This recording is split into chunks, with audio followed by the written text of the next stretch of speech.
Tulad ng marami sa inyo, nakakatanggap din ako ng mga message. Sa biglang tingin, mukhang scam. I've always wondered kung ano bang mangyayari kung papatulan ko yung mga nagme-message, nagpapadala ng mga links.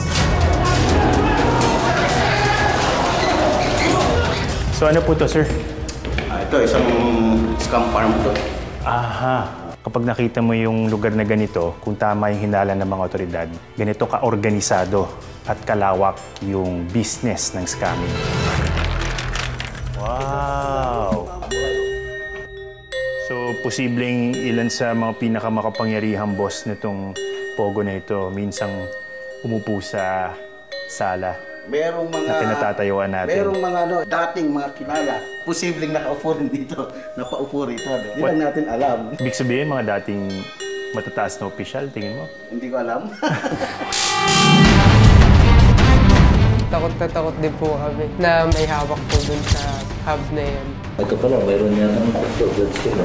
Dito sa isa sa mga bunk beds, meron silang nakitang suspected bloodstain dito sa parang comforter.